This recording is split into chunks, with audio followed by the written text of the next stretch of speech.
है बच्चों। पिछले क्लास में हमने ये जाना था कि रासायनिक अभिक्रियाएं क्या हैं, रासायनिक समीकरण क्या हैं। रासायनिक समीकरण सिर्फ दो प्रकार के थे। रासायनिक समीकरण एक पहला था असंतुलित और दूसरा था संतुलित समीकरण। दोनों के बारे में हमने जाना था और एडवांटेज भी हमने आपको उपयोगिता बताई थी कि एक असंतुलित समीकरण की तुलना में एक संतुलित समीकरण हमारे लिए क्यों ज्यादा लाभदायक है। मूल उद्देश्य हमारा यह है कि हम किसी दिए गए असंतुलित रासायनिक समीकरण को संतुलित रासायनिक समीकरण के रूप में कैसे बदलें, इस पर आज हम काम करेंगे। देखिए, सबसे पहले एक बार हम रिकॉल करें कि असंतुलित समीकरण, संतुलित समीकरण। एक सिंपल सा उदाहरण लेते हैं। जैसा मान लीजिए एक कंपाउंड है KClO3, पोटेशियम क्लोरेट है। ये अगर इसको गर्म करें तो गर्म करने पर यह टूटता है KCl और O2 में, यानी पोटेशियम क्लोरेट का डिकम्पोजिशन होता है, डिसोसिएशन होता है KCl, पोटेशियम क्लोराइड और ऑक्सीजन। इस समीकरण को देख करके हमने पिछले क्लास में पहचाना था कि यह एक असंतुलित समीकरण है, क्योंकि पोटेशियम संतुलित है, दोनों तरफ एक एक परमाणु है, क्लोरीन के दोनों तरफ एक एक परमाणु है, ये भी संतुलित है। लेकिन ऑक्सीजन का एक परमाणु अधिक है लेफ्ट हैंड साइड में। यहाँ अभिकारक पक्ष देखें तो इसमें 3 ऑक्सीजन परमाणु हैं, जबकि उत्पाद पक्ष में केवल 2 ऑक्सीजन परमाणु उपस्थित है। यह समीकरण एक असंतुलित समीकरण है। यह केवल इतना बताएगा कि अगर हम पोटेशियम क्लोरेट को गर्म करेंगे तो वो पोटेशियम क्लोराइड और ऑक्सीजन में टूटेगा। लेकिन अगर हम इसी समीकरण को संतुलित कर दें, संतुलित करने का तरीका है, हम कैसे करेंगे इसको हम आगे पढ़ेंगे। फिलहाल हम यहाँ तत्काल इसको संतुलित करते हैं। अगर यहाँ हम 2 से मल्टीप्लाई कर दें, यहाँ 2 से मल्टीप्लाई कर दें और यहाँ 3 से मल्टीप्लाई कर दें, अब यह समीकरण संतुलित हो जाएगा। इस समीकरण में अगर आप दोनों पक्षों में देखें तो बाएं पक्ष में 2 पोटेशियम परमाणु, दाहिने भी 2 पोटेशियम परमाणु, अभिकारक पक्ष में 2 क्लोरीन, उत्पाद पक्ष में 2 क्लोरीन, अभिकारक पक्ष में 6 ऑक्सीजन परमाणु, एक KClO3 में 3 ऑक्सीजन है, 2 KClO3 में 6 ऑक्सीजन है और यहां भी ऑक्सीजन के 6 परमाणु, यानी अब यह समीकरण संतुलित है। इस संतुलित समीकरण से हमें लाभ क्या है कि यह ये तो बताएगा ही कि पोटेशियम क्लोरेट को गर्म करने पर पोटेशियम क्लोराइड और ऑक्सीजन बनता है, साथ ही यह ये भी बताएगा कि कितना ग्राम पोटेशियम क्लोरेट लें तो उसके अपघटन के फलस्वरूप हमको कितना ग्राम पोटेशियम क्लोराइड और कितना ग्राम ऑक्सीजन मिलता है। कैसे बताएगा, इसकी चर्चा हम आगे आने वाली क्लासों में करेंगे। यह समीकरण हमने तत्काल संतुलित कर दिया। इसी चीज को समझना है कि हम इस समीकरण को संतुलित कैसे करें। संतुलित करने की बहुत सारी विधियां हैं। ऊंचे क्लास में आपको, इंटरमीडिएट में आपको आयन इलेक्ट्रॉन विधि मिलेगा, चाहे ऑक्सीकरण संख्या विधि मिलेगा। लेकिन फिलहाल अभी हमको यहां एक अनुमान विधि पढ़ना है, hit and trial method. Hit and trial method के द्वारा हम समीकरणों को संतुलित करना सीखेंगे। एक उदाहरण लेते हैं, सिंपल सा। Fe है आयरन, इसकी क्रिया जल वाष्प से कराते हैं। जल है, वेपर स्टेट में होगा, वाष्प के रूप में। जब इसकी क्रिया होती है, अभिक्रिया फलस्वरूप बनता है Fe3O4 प्लस हाइड्रोजन गैस निकलती है। अब इसमें हम जरा ध्यान से देखें कि क्या यह समीकरण संतुलित है। Fe का एक परमाणु अभिकारक पक्ष में है, Fe के 3 परमाणु उत्पाद पक्ष में, संतुलित नहीं। एक भी परमाणु अगर संतुलित नहीं, बराबर नहीं दोनों पक्षों, तो हम तत्काल कह सकते हैं कि यह समीकरण संतुलित नहीं है, संतुलित नहीं है। समझ गया? अब देखें, हाइड्रोजन परमाणु 2 है, इधर भी 2 है, यहां कोई दिक्कत नहीं है। ऑक्सीजन का 1 परमाणु, यहां 4 परमाणु, इसका मतलब यह समीकरण संतुलित नहीं है। हमको इस समीकरण को संतुलित करना है। कुछ बातें ध्यान रखेंगे, स्टेप्स हैं कुछ इसके, क्या क्या आपको ध्यान में रखना है। सबसे पहली बात, जो समीकरण दिया हुआ है, इस समीकरण को आप एज सच उतार लेंगे। एक बार हम फिर उतार लेते हैं इसको। Fe plus H2O gives Fe3O4 plus H2। इस समीकरण में आप सबसे पहला काम ये करें, जो भी एटम्स, एलिमेंट्स, मॉलिक्यूल्स, जो भी रिएक्टेंट साइड में अभिकारक पक्ष में दिए गए हैं या जो उत्पाद पक्ष में दिए गए हैं, इनको आप एक ब्रैकेट में डाल देंगे। इनको ब्रैकेट में डाल देने का मतलब यह है कि आपको समीकरण को संतुलित करते समय इस ब्रैकेट के अंदर नहीं जाना है, बिल्कुल नहीं जाना है। अंदर नहीं जाना मतलब इस Fe को अब आप डिस्टर्ब नहीं करेंगे। Fe को Fe2 नहीं कर सकते, Fe3 नहीं कर सकते। H2O को आप डिस्टर्ब, इसके कंपोजिशन को आप डिस्टर्ब नहीं कर सकते। आप H2O को आवश्यकता अनुसार H2O3 नहीं कर सकते, H2O4 नहीं कर सकते, H4O2 नहीं कर सकते। इसको डिस्टर्ब नहीं करेंगे। इस समीकरण, इसको भी नहीं, ऐसे किसी को भी डिस्टर्ब आपको नहीं करता। इसलिए हमने आपका यहाँ एक बॉक्स बना दिया। बॉक्स के अंदर आपको किसी भी एलिमेंट हो, कोई कंपाउंड हो, उसको आपको डिस्टर्ब नहीं करना, उसके कंपोजिशन को चेंज नहीं करना है। जो भी आपको करना है आवश्यकता जैसी होगी, हिट एंड ट्रायल मेथड है हमारा, अनुमान विधि है। आवश्यकता अनुसार आप जो भी गुणा भाग जो भी करना होगा इस बॉक्स के बाहर यहाँ करेंगे। 2 से मल्टीप्लाई, 3 से मल्टीप्लाई, जहां जो करना होगा वो करेंगे। सबसे पहला काम स्टेप 1 हमारा, इसको हम सभी कंपाउंड्स को, सभी एलिमेंट्स को, सभी जो भी सिंबल दिए गए हैं सबको हम इनसर्कल कर लिया, ब्रैकेट में डाल दिया। दूसरा स्टेप क्या है हमारा? सबसे पहले जब ब्रैकेट हमने बना लिया, इसके बाद हमारा काम होगा इन ब्रैकेट्स में दिए गए ये रिएक्टेंट्स या प्रोडक्ट्स में हम उसका चयन सबसे पहले करें। जिस कंपाउंड में ज्यादा से ज्यादा एटम्स हो उसको सबसे पहले सेलेक्ट करें। तो हम देखें इसमें, अगर यहाँ Fe है तो Fe का एक ही एटम है, सबसे छोटा। यहाँ H2 में 3 एटम्स हैं, 2 एटम है हाइड्रोजन के और 1 एटम है ऑक्सीजन का, यह 3 है।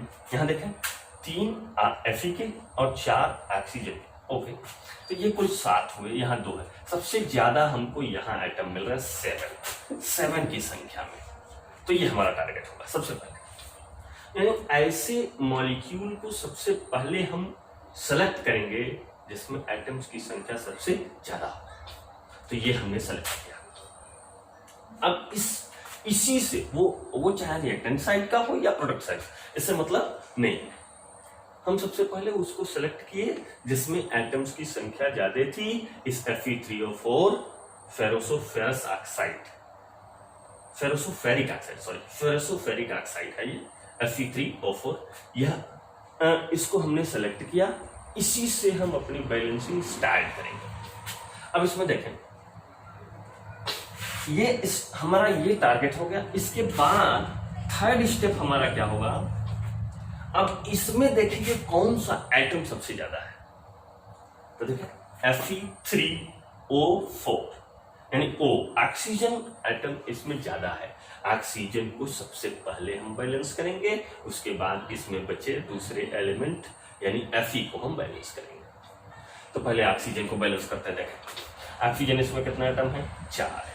इधर कोई ऑक्सीजन नहीं है, यानी राइट हैंड साइड में कुल ऑक्सीजन 4। यहाँ कितने हैं? 1। यहाँ कुछ नहीं है। इसका मतलब यहाँ 4 ऑक्सीजन परमाणु है रिएक्टेंट साइड में, और प्रोडक्ट साइड में रिएक्टेंट साइड में 1 ऑक्सीजन एटम है और प्रोडक्ट साइड में 4 ऑक्सीजन एटम। तो हमारा पहला काम होगा यहाँ 4 से मल्टीप्लाई कर देना। 4 से मल्टीप्लाई करते ही हमारा ये ऑक्सीजन हो गया 4 और यहाँ ऑक्सीजन पहले से ही था 4। ऑक्सीजन एटम यहाँ संतुलित हो गया। अब इसके बाद जस्ट Fe को देखेंगे। Fe कितने एटम है? 3। इधर कोई Fe नहीं है, इधर यहाँ कोई Fe नहीं है, यहाँ 1, यहाँ 3, यहाँ 1। सेंस काम करना चाहिए, हिट एंड ट्रायल मेथड है, अनुमान से करना है काम। यहाँ 3 है, यहाँ 1 है, 3 से मल्टीप्लाई कर लो। ऑक्सीजन को हमने बैलेंस कर लिया, Fe आयरन को बैलेंस कर लिया। अब जरा देखिए, ऑक्सीजन को बैलेंस कर लिया, Fe को बैलेंस कर, अब बचा हाइड्रोजन। तो लास्ट में जो इसके बाद जो बचता है, अगर वो संतुलित नहीं है, हो सकता है संतुलित हो गया हो सकता है बिगड़ गया हो, नहीं संतुलित हुआ हो, तो हमारा काम है इसको अब लास्ट में संतुलित कर लेना। यहाँ हाइड्रोजन एटम कितने हैं? 2। यहाँ कोई नहीं, यहाँ 2 है, एक H2O में 2 है, और ऐसे ऐसे 4 H2O में 8। हाइड्रोजन एटम्स की संख्या 8। यहाँ कुछ नहीं, यानी यहाँ left hand side, reactant side में हमारे कुल हाइड्रोजन एटम हुए 8, और राइट हैंड साइड यानी उत्पाद पक्ष में, प्रोडक्ट साइड में हमारे कुल हाइड्रोजन एटम हुए 2।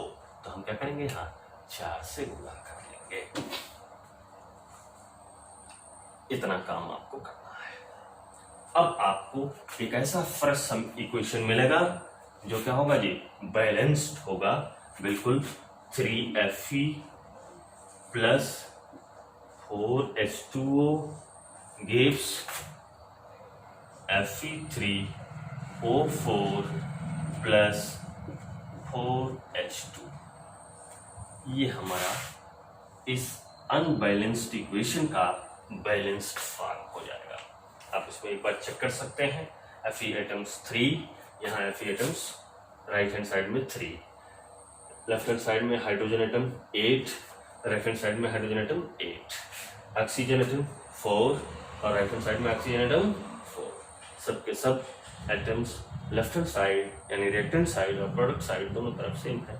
इस तरह से हम संतुलित करेंगे। फिर एक बार आपको हम रिपीट कर दें इसका प्रोसीजर क्या है। प्रोसीजर में सबसे पहला काम, आप जो भी दिए गए रिएक्टेंट या प्रोडक्ट के कंपोजिशन फार्मूले हैं उनको आप एक ब्रैकेट में बंद कर देंगे अपनी प्रैक्टिस के लिए। जब आपको आदत बन जाएगी संतुलित करने की तो उसके बाद से कोई दिक्कत नहीं होगा, और जब दिक्कत नहीं होगा उसके बाद से आप बिना ब्रैकेट लगाए हुए कर सकते हो। आप जान जाओगे कि हाँ, हमको फार्मूले में कोई चेंज नहीं करना। पहला काम हमने ब्रैकेट बना लिया। दूसरा काम, जो ब्रैकेट में बंद किए हैं कंपाउंड्स को, एटम्स को, एलिमेंट्स को, उसमें आप ऐसे कंपाउंड का चयन करेंगे जिसमें सबसे ज्यादा एटम्स पाए जा रहे हैं। एटम्स की संख्या गिन करके सबसे ज्यादा एटम्स वाले कंपाउंड को हम सेलेक्ट कर लेंगे। इसके बाद सेलेक्ट करने के बाद हमने देखा कि यहाँ Fe3O4 सेलेक्ट करने के बाद अब उसमें कौन सा एटम सबसे ज्यादा संख्या में है उसको सेलेक्ट कर लेंगे, और सेलेक्ट करके उसको संतुलित भी कर लेंगे। इसके बाद लास्ट जो स्टेप है, शेष बचे हुए एलिमेंट्स को, शेष बचे हुए एटम्स को हम दोनों तरफ संतुलित कर लेंगे। हमको एक पहले तो एक सेमी बैलेंस्ड इक्वेशन मिलेगा, मतलब कुछ संतुलित हुआ होगा, कुछ बिगड़ा होगा, कुछ वैसे ही होगा। फिर लास्ट में हमको एक संतुलित समीकरण मिल जाएगा। यह हमारे समीकरण को संतुलित करने का अनुमान विधि है, हिट एंड ट्रायल मेथड। इसी विधि द्वारा हम इस 10वीं कक्षा में समीकरणों को संतुलित करेंगे। इस तरह के बहुत सारे समीकरण आपको मिलेंगे। आप इस तरह के समीकरण संतुलित करेंगे। एक और उदाहरण लेकर के आप लोग को बताते हैं, इसको नोट कर लेंगे।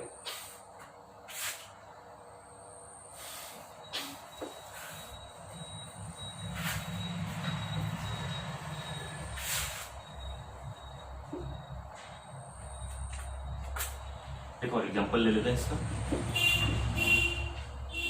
एक इक्वेशन है BaCl2 बैरियम क्लोराइड, इसकी अभिक्रिया कराते हैं सल्फ्यूरिक एसिड H2SO4। अभिक्रिया के फलस्वरूप बना BaSO4 बैरियम सल्फेट का प्रेसिपिटेट बनता है और छिप बनता है प्लस HCl हाइड्रोक्लोरिक एसिड। जरा इस समीकरण को ध्यान से देखें और हमें बताएं कि क्या यह समीकरण संतुलित है। अगर संतुलित हो तो बहुत अच्छी बात है, और नहीं संतुलित होगा तो हम संतुलित करेंगे। जरा देखो बैरियम कितने हैं? एक, राइट हैंड साइड में एक, क्लोरीन का 2 लेफ्ट हैंड साइड में, और राइट हैंड साइड में एक। यही मालूम चल गया कि भाई बैरियम हो, हाइड्रोजन, सल्फर, ऑक्सीजन सब संतुलित हो, लेकिन केवल अगर क्लोरीन असंतुलित है, 2 है, यहाँ 1 है, तो ये संतुलित समीकरण नहीं होगा, और संतुलित समीकरण है। और भी देख लीजिए, हाइड्रोजन 2, हाइड्रोजन 1, ये भी संतुलित नहीं है। Sulphur 1, sulphur 1, oxygen 4, oxygen 4। मतलब इस पूरे इक्वेशन में 2 ही एटम ऐसे हैं जो कि दोनों तरफ समान नहीं है, एक क्लोरीन का एटम और एक हाइड्रोजन। संतुलित करना क्या करें हम, जरा इस पूरे प्रोसीजर को बिल्कुल ब्रीफली संक्षिप्त लेंगे। ब्रैकेट बना दिया, चलो भाई इस ब्रैकेट के अंदर हमें नहीं जाना, इस ब्रैकेट के अंदर किसी फार्मूले को डिस्टर्ब नहीं करना, जो भी काम करेंगे हम इसके बाहर करेंगे। चलिए अब इसमें सबसे ज्यादा एटम्स किसमें हैं? सिंपल सी बात है, इसमें 3 हैं, एक बैरियम 2 क्लोरीन, इसमें 2 हाइड्रोजन 1 सल्फर 4 ऑक्सीजन, कुल कितने हैं? 7। इसमें 4 1 5 1 6 और यहाँ 2, ये 7 वाला सबसे ज्यादा, इसी को लेते हैं। चलो इसमें ले, अब इसमें सबसे ज्यादा कौन है? ऑक्सीजन, तो ऑक्सीजन को ही सबसे पहले सेलेक्ट करेंगे, ऑक्सीजन को संतुलित करें। देखो ऑक्सीजन कितना? 4, इधर और कोई नहीं है, और कोई नहीं, एक जगह बस 4 ऑक्सीजन परमाणु उपस्थित है। दाहिने साइड में देखिए, यहाँ कहीं कोई ऑक्सीजन, यहाँ 4 ऑक्सीजन, ऑक्सीजन दोनों तरफ संतुलित है, बराबर 4 ऑक्सीजन इधर भी 4 ऑक्सीजन इधर भी। ऑक्सीजन को संतुलित करने चलिए हाइड्रोजन को उठाइए, इसके बाद इसकी संख्या है 2 है, सल्फर सबसे कम है। अब देखिए पहले हाइड्रोजन को देखिए, 2 परमाणु इधर, और कोई नहीं है, इधर हाइड्रोजन का 1 परमाणु, यहाँ 2 है, यहाँ 1 है। क्या करना है आपको मालूम होना चाहिए, क्या करेंगे? यहाँ 2 हाइड्रोजन परमाणु, यहाँ 1 हाइड्रोजन परमाणु, 2 से गुणा कर दिया, हाइड्रोजन संतुलित। सल्फर 1 है, इधर और कोई नहीं, इधर सल्फर 1 है, ये भी संतुलित है।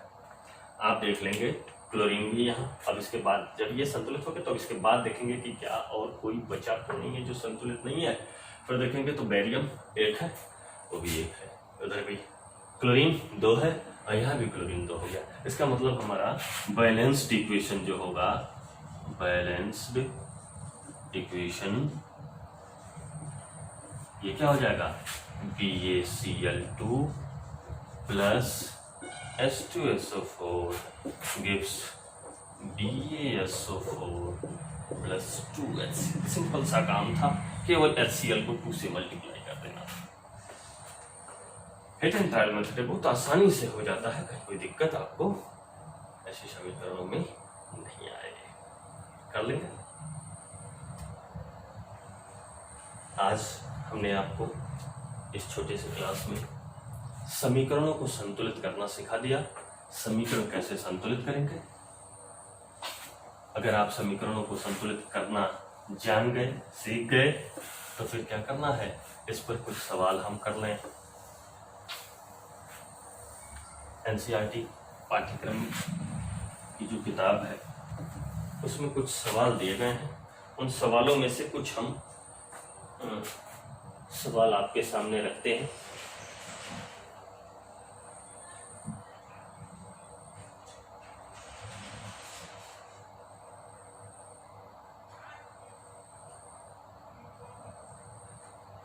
कुछ समीकरण हैं, इनको आप संतुलित करेंगे। निम्नलिखित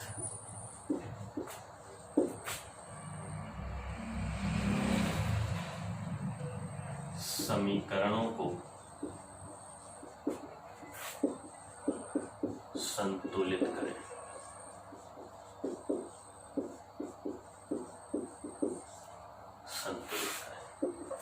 कुछ समीकरण आपके सामने रख रहे हैं।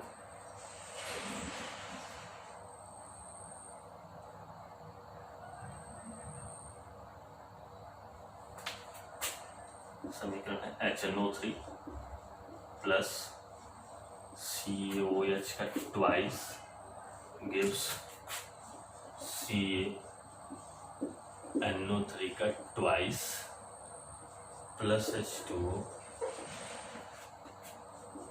दूसरा है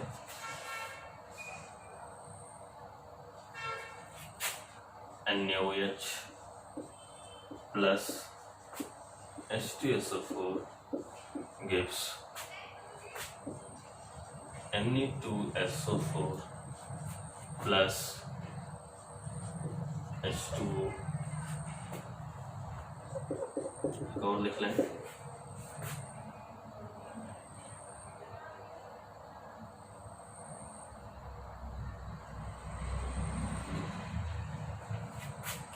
KBr प्लस